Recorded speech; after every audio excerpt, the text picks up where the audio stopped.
All right, I thought I would get into two visions of the world and why agency is important,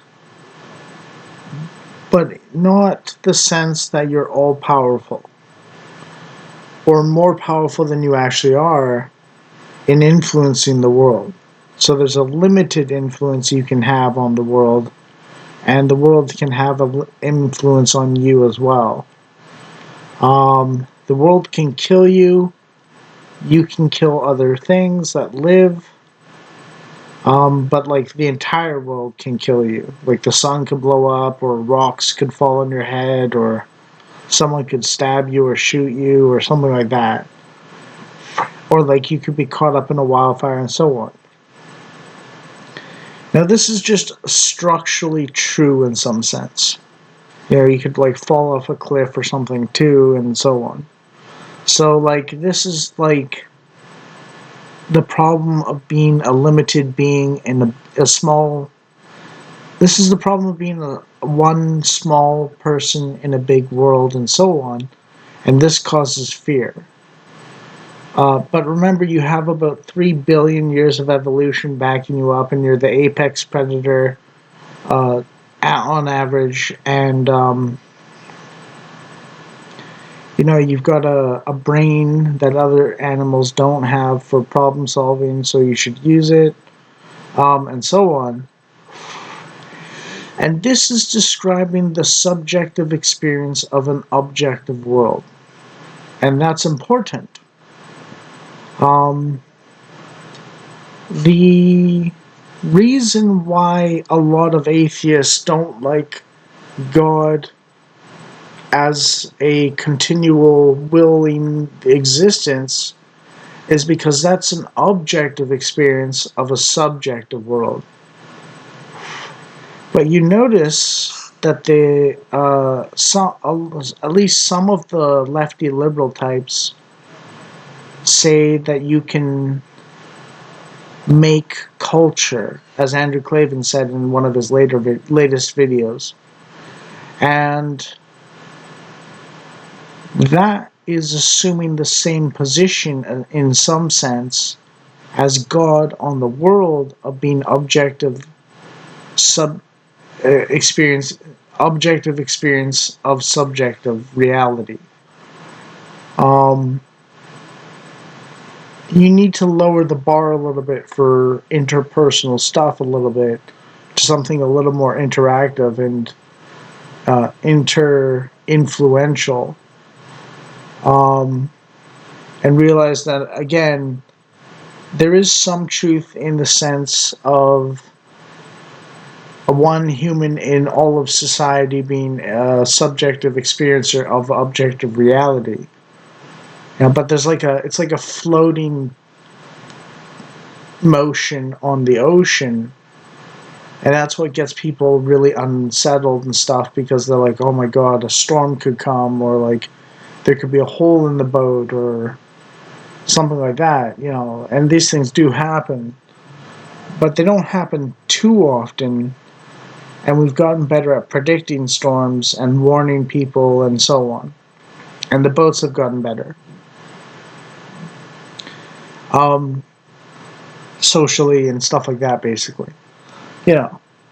And we kind of pioneered a sort of weather control system using bunches of people and a certain degree of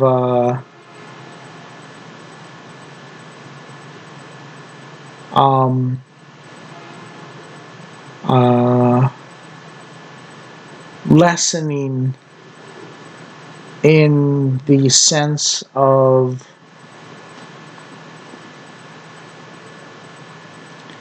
ferocity of the storm to some degree. I know World War II is more intense, but part of the reason why we have less deaths in World War II than we did on average any given year during the medieval period, and less deaths than primitive Stone Age tribes, is because technology improves our ability for agency and desires being fulfilled without killing people. So it's lockstep with our capacity to kill people in large numbers. So there's a certain relationship between them and a homeostasis in some sense that is gradually going towards the good more than before. Like, people are freaking out about the Ukraine-Russian war, and like it's like 1 million people dead, which is like, okay, that's a fair bit, but how many people died in World War II, and how many people existed in World War II at the time, right? Versus how many people died in Ukraine over 3 years, 3.5 years, and how many people exist in the world today, right? Like, there's a lessening of the cycles of history's low points as time progresses, on average.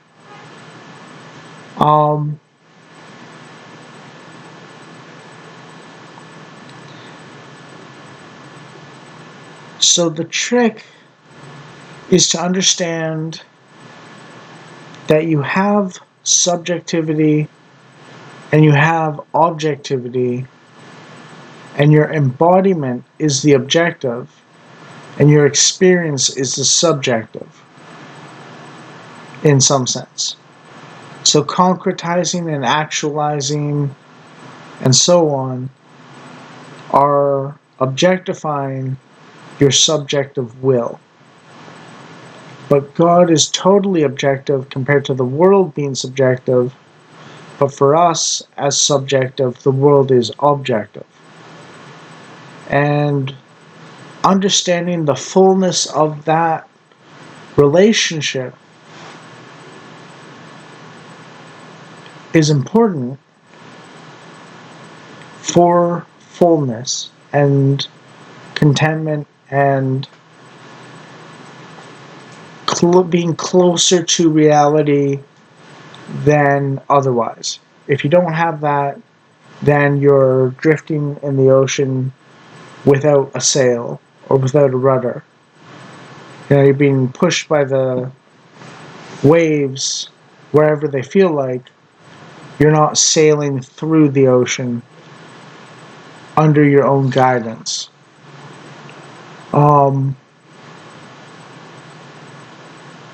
And it's scary to be subjective to what is subjective to God, in some sense. But humans are a middle ground of the two,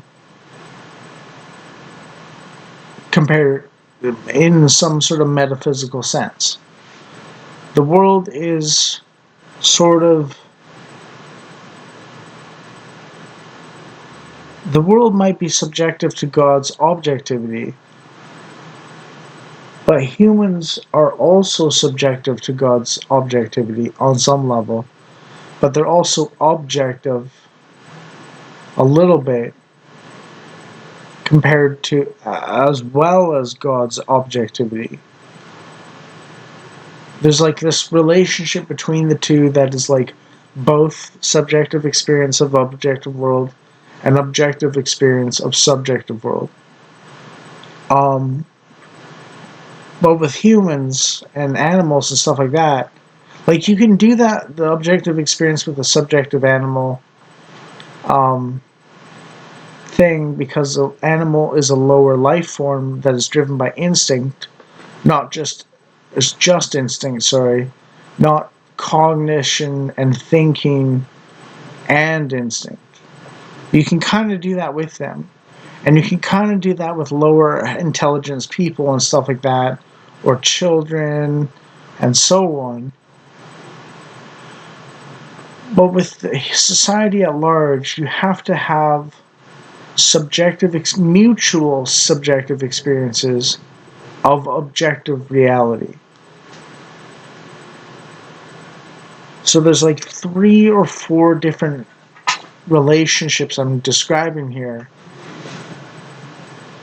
and so on. And I understand completely why someone would be terrified of God as the objective experiencer of subjective reality and so on. And no one wants to lose their agency, which is why they don't want to be the subjective to someone else's objective. But that's why God being loving is important, and why it's a role model for how to relate to other people as fellow subjectives experiencing objective reality.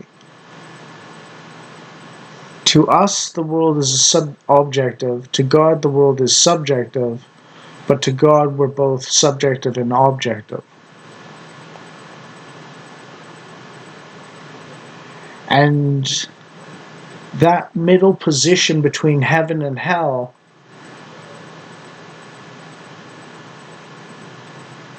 is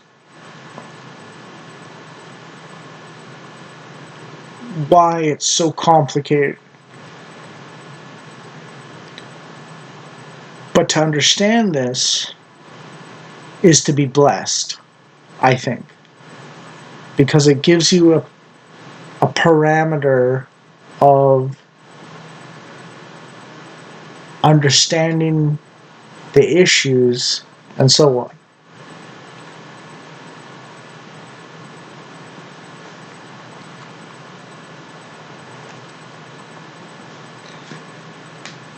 And again, your subjective experience can be embodied into objectivity,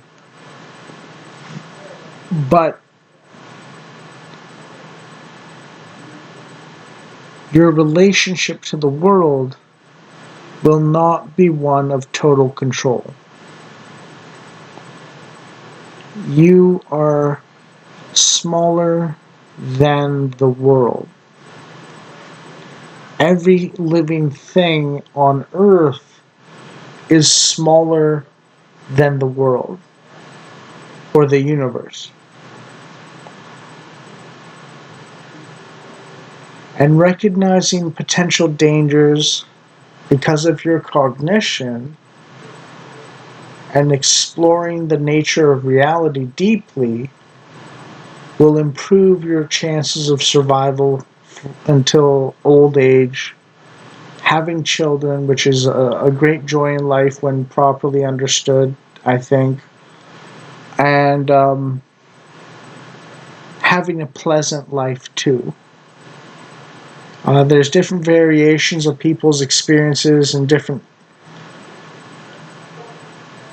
and the reason why we can't have perfection in this life is because of our limitedness. But the promise of God is, in essence, that we will be continually expanding into infinity in a way in heaven that we can't do in this life. And not only that, but unlike what I said earlier about Mother Nature being cruel and God the Father being love, Father God being loving, is in heaven we will overlap and cooperate, which I mentioned in an earlier theological video. Whereas in this life, when you try to overlap, you automatically compete. Right? So it's like a fundamental different mode of existence. And you don't have to imagine it too much, but I think I just gave a glimpse into the value of it and so on. Because the point of it is no one has to fear in heaven ever again, because they will never be limited beyond what they've already been, and they're only going to grow and improve and last and so on going forwards. And when you do try and enter a space someone else is already in, You're not going to teleport jib each other.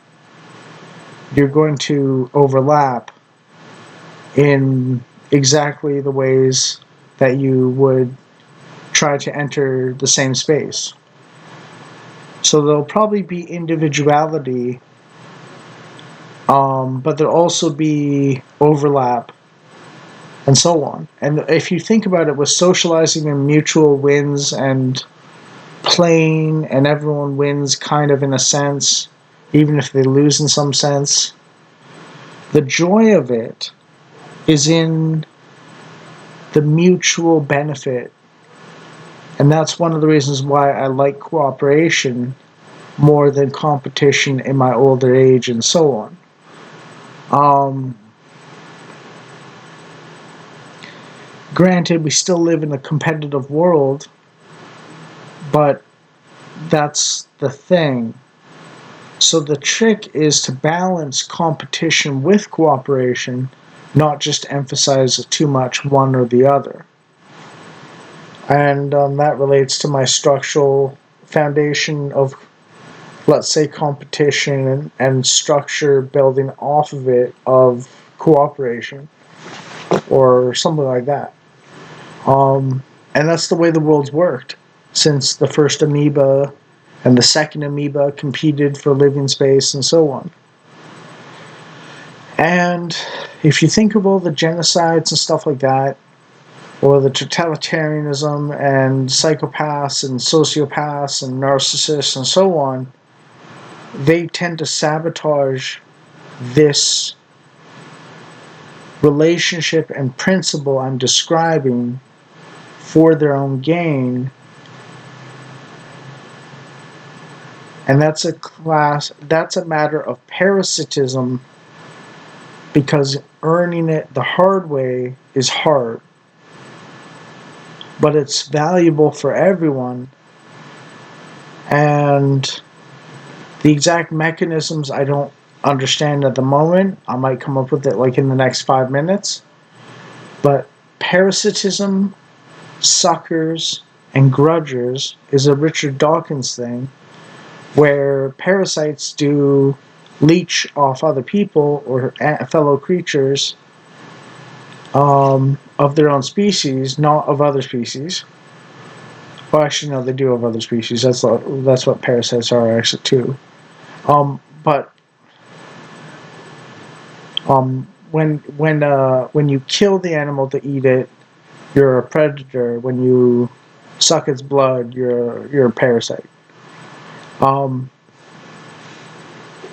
predators are okay in some sense, and I guess parasites are okay to God in some sense too. But we tend to want to kill the parasite more than the predator, or we want to kill both against us.